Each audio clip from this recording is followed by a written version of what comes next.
Imagine watching your husband excitedly tear into his birthday present, surrounded by all his friends and family, only to slowly realize the wrapping paper is actually custom made. And by custom made, I mean entirely constructed from hundreds of printed screenshots of his secret affair. Oh, and the cherry on top? The woman he was texting was standing right next to him, because she was my best friend. Yeah, I did that. And honestly, I'd do it again in a heartbeat. And if you've ever had that gut-wrenching feeling that something in your relationship just isn't right, but everyone calls you crazy for overthinking it, you need to hear this, because sometimes your intuition is the only friend you actually have. Here's exactly how I uncovered a double betrayal that would break most people, and how I turned my heartbreak into the most legendary mic drop revenge my hometown has ever seen. Let's set the scene. And my husband, we'll call him Mark, and I had been married for 4 years. We were that couple everyone else found slightly annoying because we seemed so perfect. We had the nice house, the steady jobs, and the weekend barbecue routines. And right in the middle of all of it was Chloe. Chloe was my ride or die. We had known each other since college. She was the maid of honor at my wedding, and over the years she had basically become a fixture in my marriage. And she was over at our house at least 3 times a week. At the time, I thought it was amazing. You know how hard it is to make friends as an adult. I felt so incredibly lucky. Mark and Chloe got along great, which meant no awkward third-wheel situations. They shared the same sarcastic sense of humor, they both loved the same obscure sci-fi movies, and they'd jokingly gang up on me when we played board games. Looking back, there were little signs. Oh, red flags I painted white because I loved them both too much to see the truth. Like how Mark would sometimes stay up until 2 a.m. playing Xbox in the basement, but I'd never actually hear the TV. Or how Chloe suddenly started wearing the exact same perfume I did. Or how they'd share these split-second knowing looks across the dinner table. But I brushed it off. I told myself I was just stressed from work. I told myself I was lucky to have a husband who embraced my best friend. Until one Tuesday afternoon, when a dropped tube of chapstick brought my entire fake reality crashing down. But honestly, the way I found out was almost entirely by accident. It was a normal Tuesday. Mark was in the shower, and I was running late to grab groceries. I jumped into his car because mine was blocked in the driveway. As I pulled out, my chapstick rolled off my lap and fell straight into that endless black hole between the driver's seat and the center console. Well, you know exactly the spot I'm talking about. The place where French fries and loose change go to die. I shoved my hand down there at the red light, digging around. My fingers brushed against something hard and rectangular. I pulled it out, expecting a wallet. It was an iPhone. Here's the problem. Mark is a die-hard Android guy. He has spent our entire relationship making fun of Apple users. There was absolutely zero reason for a pristine, fully charged iPhone to be wedged deep under his car seat. My heart instantly dropped into my stomach. It's a physical sensation, isn't it? When your body realizes you're in danger before your brain catches up. Your palms start sweating. Your breathing gets shallow. I pulled over into a parking lot. My hands were shaking so badly I could barely hold the device. I pressed the power button. It asked for a 4-digit passcode. I'd tried his birth year. Incorrect. And I tried our anniversary. Incorrect. I tried his ATM pin. Incorrect. I sat there for a minute, staring at the steering wheel. I thought about the jokes. I thought about the late nights. I thought about the perfume. I typed in 0814. August 14th, Chloe's birthday. The phone unlocked. Side note, if you're going to run a secret double life and completely destroy your wife, maybe don't use your mistress's birthday as your security code. But hey, the cheaters aren't exactly known for their brilliance. I opened the Messages app. There was only one contact saved in the phone. The name was just an emoji of a little yellow sunflower. Chloe's favorite flower. I clicked it, and I read, and I read, and I stopped breathing. There were thousands of messages. They went back over a year. It wasn't just a physical affair. It was a full-blown alternate reality. They talked about their future together. They complained about me. And Chloe literally sent him a text saying, "I can't believe she still hasn't noticed. She's so clueless. It's almost sad." I sat in that grocery store parking lot and I sobbed until I threw up. My whole life was a joke. The two people I trusted most in the universe had been laughing behind my back in my own living room. But then, something shifted.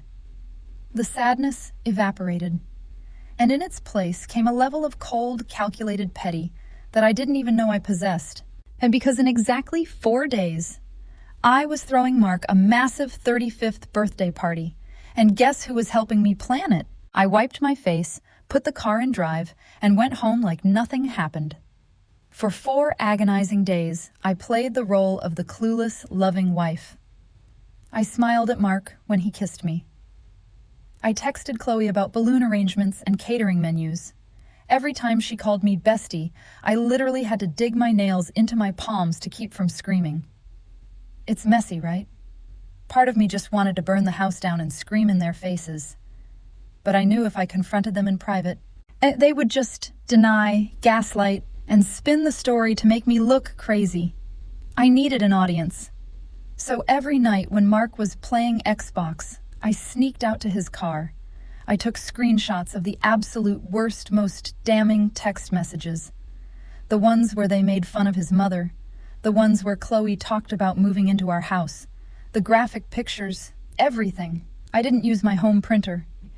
I took the files on a flash drive to a local print shop because there was no way my cheap inkjet was going to handle 40 pages of high-resolution betrayal. I told the guy behind the counter I was making an art project. He didn't ask questions. When I got home, I took an empty cardboard box. I carefully taped the printed screenshots together, creating sheets of the most toxic, customized wrapping paper the world has ever seen. I wrapped the box perfectly. I even tied a beautiful, giant red bow on top. I hid it in the back of my closet. The stage was set. The guest list was full. And Mark had no idea that the timer on his fake little life was about to hit 0. Saturday night arrived. Our house was packed with about 40 people. Mark's parents, his co-workers, our neighbors, and of course, Chloe. Chloe showed up in a stunning red dress, handing me a bottle of champagne and giving me a massive hug. "You did such a good job decorating, babe," she said. And I smiled back. "Just wait until you see his present." Around 9 p.m., I clinked my glass. "All right, everyone, time for presents." Everyone gathered around the living room. Mark sat in the center on an armchair, looking like the king of the castle. Chloe was standing right beside his chair, leaning against the armrest. A perfect little portrait. I walked out of the bedroom carrying the massive box. "This one is from me," I said, setting it on his lap. "And it's a little personal, so pay close attention to the details." The crowd awed. Chloe beamed. Mark smiled, grabbed the edge of the wrapping paper, and ripped a piece off. He looked down at the paper in his hand. It was a blown-up screenshot of a text that said, "I love you. Tell the wife you have a late meeting tomorrow." He froze. His eyes darted to the box, then to the piece in his hand, then back to the box. The color completely drained from his face, and he looked like he had just seen a ghost.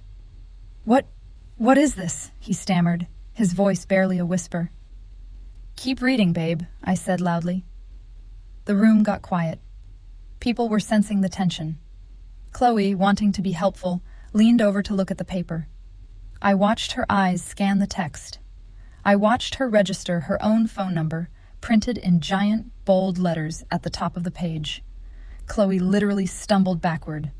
"Oh my God," she choked out. What's wrong?" Mark's mom asked, stepping forward to look at the box. "I'll tell you what's wrong, Susan," I announced, turning to the crowd. Mark's present is a collection of the beautiful love letters he's been writing for the last 14 months to Chloe. Chaos. Absolute, beautiful, unadulterated chaos. Mark dropped the box like it was on fire. His dad grabbed a piece of the torn paper and read it out loud. Chloe tried to run toward the front door, but a couple of my friends were standing in the hallway, staring at her in absolute disgust. Mark tried to grab my arm. "Babe, wait, let me explain." I stepped back, looked at him, and delivered the line I had been practicing for 4 days. "You don't need to explain. The wrapping paper speaks for itself. You have exactly 10 minutes to pack a bag and leave my house before I call the police and tell them there's a trespasser." Let me tell you, that party cleared out faster than a fire drill. Mark packed a duffel bag while his own mother screamed at him in our driveway. Chloe disappeared into the night, and she essentially had to flee our friend group entirely. The next morning, I called a lawyer. I handed over a digital file of every single screenshot. Because we lived in an at-fault state for divorce, those text messages weren't just petty revenge. They were absolute financial gold. I kept the house. I kept the dog. And Mark was left paying alimony, living in a cramped, one-bedroom apartment. And last I heard, he and Chloe broke up a few months later because, shockingly, they couldn't trust each other. Go figure. Look, betrayal is a trauma that rewires your brain. Finding out that the two people you loved most were plotting against you is a pain I wouldn't wish on my worst enemy. But here's the reality. Losing a toxic partner and a fake best friend isn't a loss. It's an eviction of dead weight. They thought I was a clueless, easy target. They forgot that I was the one who managed the household, the finances, and apparently, the party planning. Your peace of mind is worth so much more than keeping fake people comfortable. If someone hands you the scissors, don't be afraid to cut the string. Have you ever caught someone in a lie and let them dig their own grave before you dropped the evidence? Let me know your best revenge story in the comments below. And I literally read every single one. If this story gave you life, hit that like button, subscribe for more satisfying revenge stories. And remember, always check the black hole in the car. You never know what you might find. Catch you in the next one.